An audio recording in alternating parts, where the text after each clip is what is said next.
Udah, Bu. Ini ada ini Oh, apa? kocok. Nanti dulu. Nah, kita kan kakak kelas kalian ada yang praktek membuat PSD atau fotosintesis protein. Nah, silakan dikocok hari ini. Dikocok. Itu untuk pupuk ya.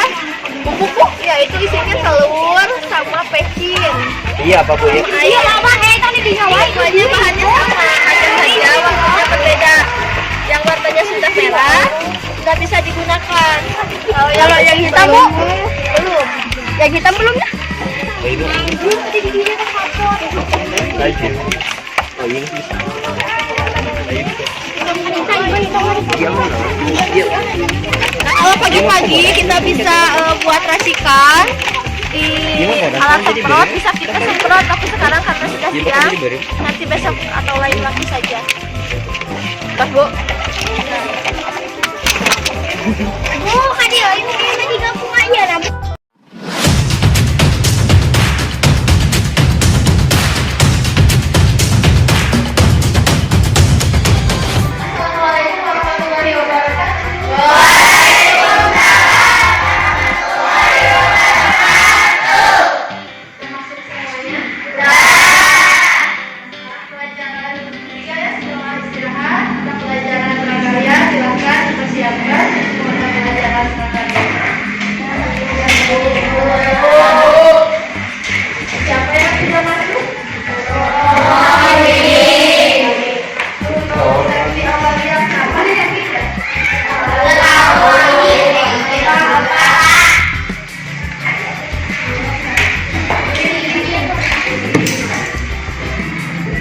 Mudah-mudahan kedepannya teman kita yang hari ini sudah masuk, yang sakit bisa diberikan kesehatan, bisa sekolah lagi, juga sakit.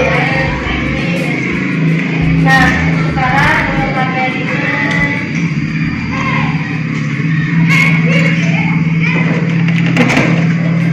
materi prakarya hari ini yaitu budidaya tanaman sayur.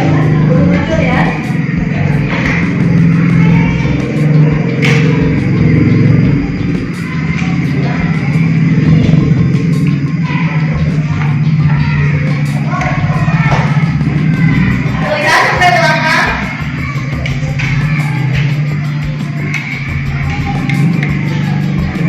Budidaya tanaman sayur. Ada yang tahu tanaman sayur itu apa? Tadi pagi sarapan dengan sayur tidak? Tidak. Ya, kita setiap hari memakan makanan yang sehat, sayuran, buah-buahan. Nah, kita sekarang membahas budidaya tanaman sayur. Nah, tanaman sayur ini adalah tanaman yang banyak sekali mengandung mineral. Karena sayur itu cenderung berair ya, ada air dan mineral, vitamin yang bagus untuk tubuh kita. Terus tanaman sayuran itu bisa diklasifikasikan dari tempatnya di dataran tinggi. Nah, di dataran tinggi tanaman sayuran yang biasa bisa hidup atau biasa berkembangbiakan di dataran tinggi itu adalah brokoli.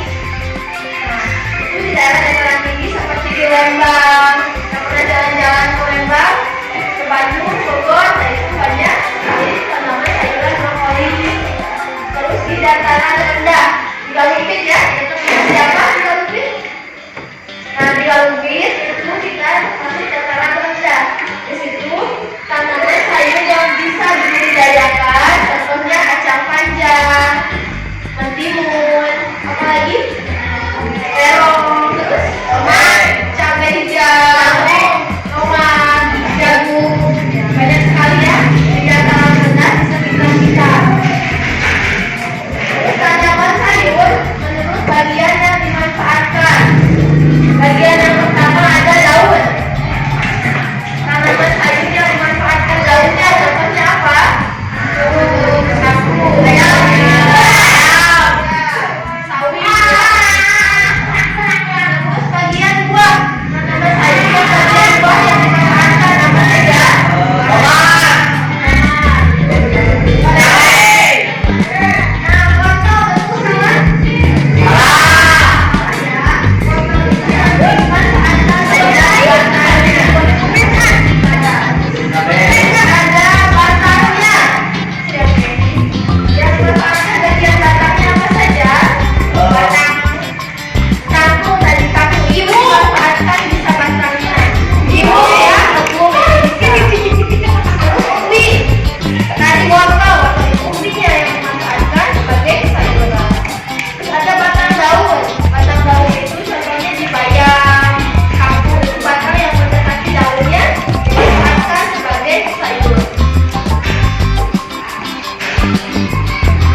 Siti Rohman, wortel. Wortel dimanfaatkan bagian apa? Umbi ya, umbi batang. Terus siapa lagi? Guru Aini. Nah, kangkung yang dimanfaatkan bagian apanya?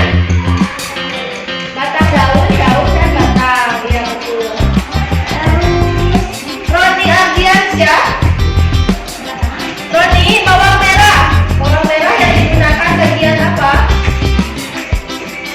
Umbi ya. Betul. Terus Rizda. Rizda bayam. Bayam dimanfaatkan bagian apa? Daunnya ya. Daun dan batang. Terus ada bawang daun. Ini siapa ya? Yusuf. Nah, bawang daun yang dimanfaatkan bagian apa?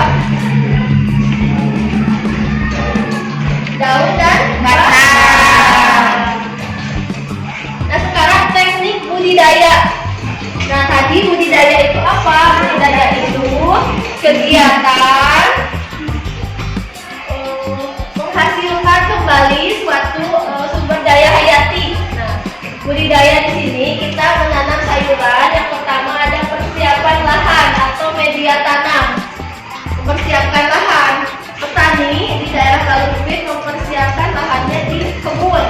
Kita di sekolah ada program kan ya namanya Tatane di Balai Akikan. Kita mempersiapkan lahannya di sekolah.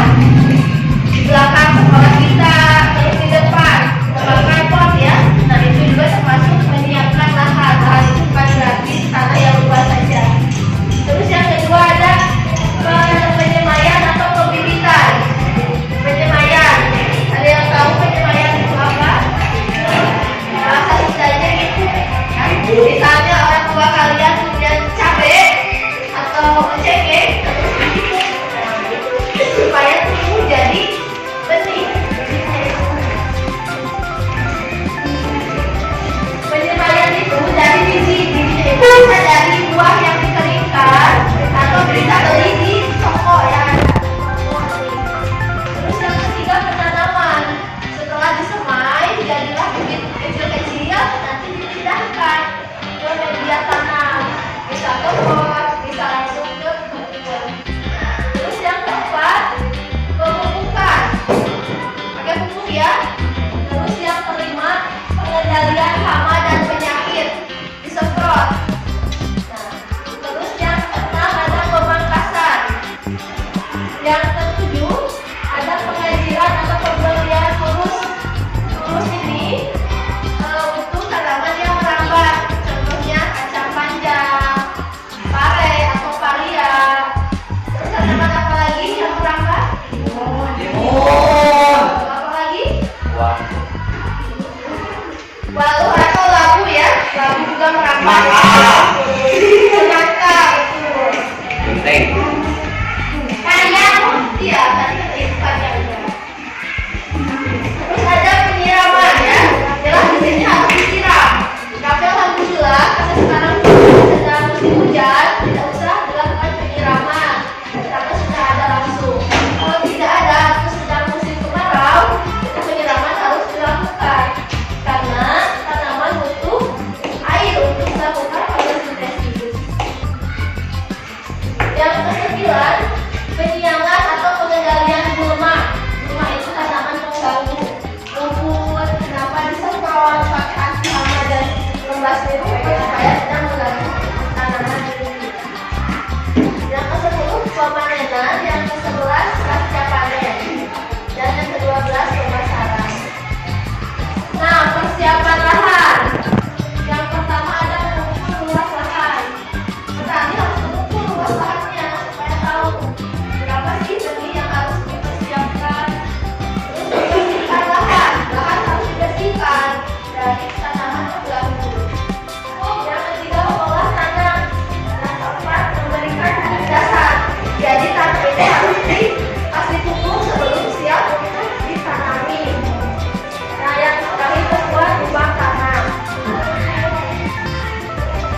Yang keempat, menyamping. Menyamping itu memindahkan supaya tidak tertumpuk.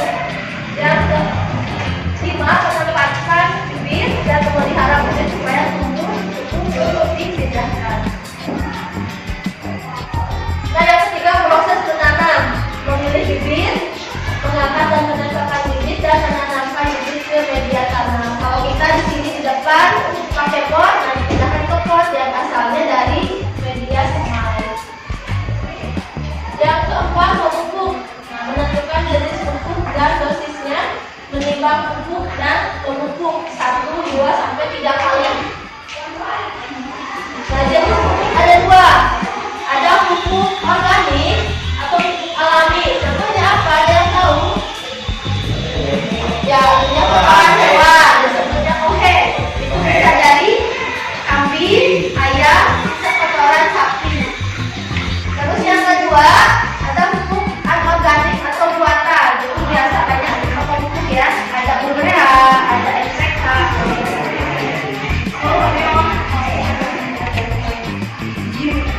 Nah, yang kelima, pengendalian hama dan penyakit.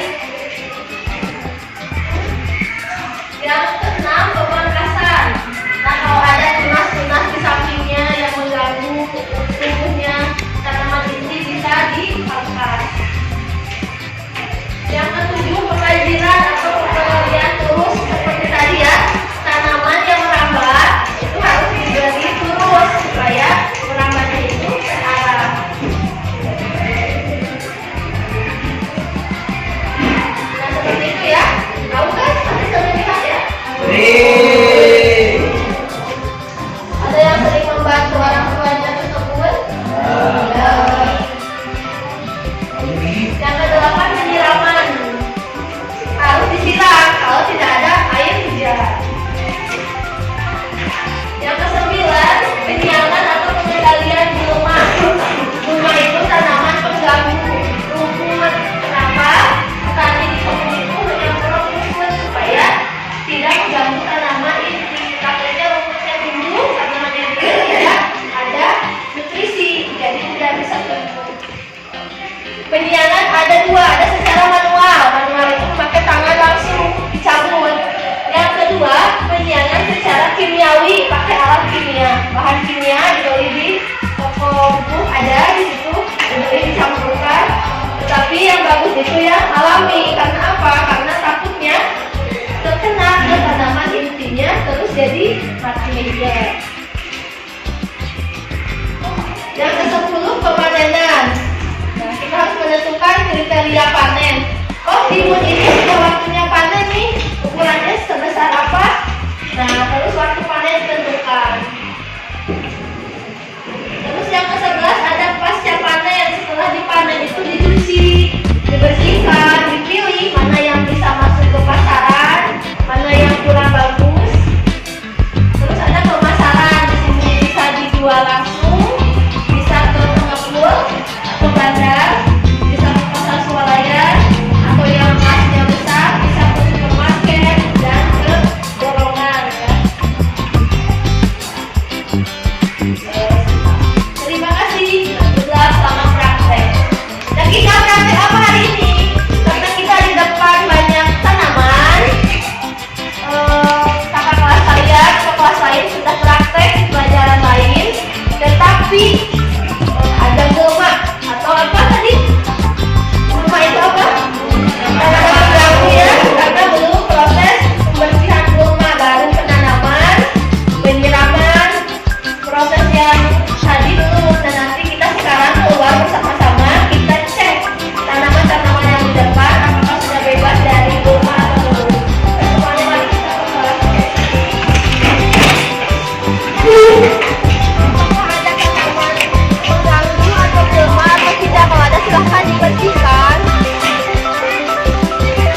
atas juga yang di tanaman rosella.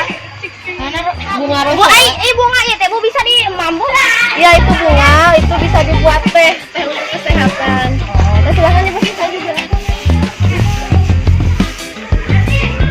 Nah yang atas ini namanya bunga rosella.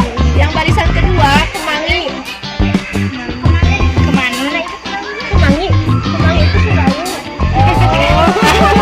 Bahasa Indonesia. Yang ini nih yang di atas, yang tanaman bunga rosella masih banyak gulmanya.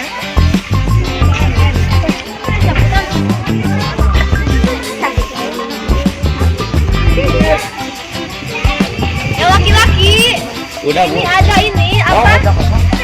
Nanti dulu.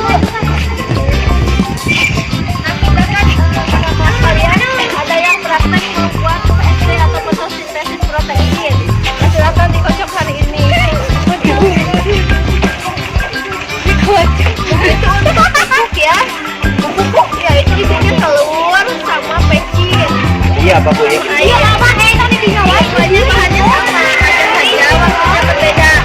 Yang warnanya sudah merah sudah bisa digunakan. Kalau yang hitam Bu belum. Yang hitam belum ya? Lanjut.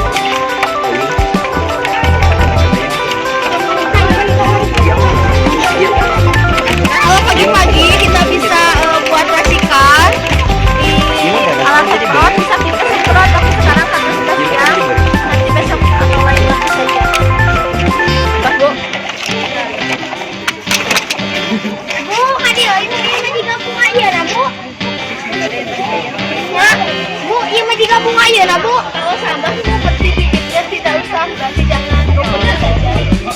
Sama Bu itu loh, Bu.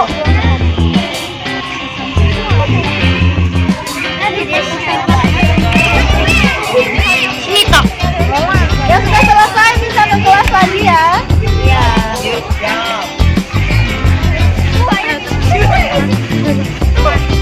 Dibawa ke tempat sampah dan ke kelas aja ya. Masa ya tahan dapur.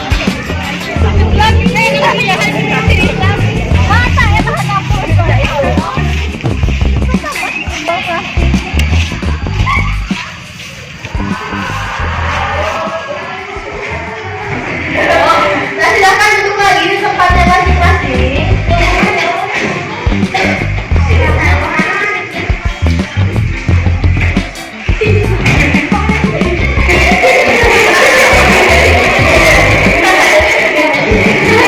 Tadi kita sudah melakukan tahapan dari budidaya tanaman sayur, yaitu apa?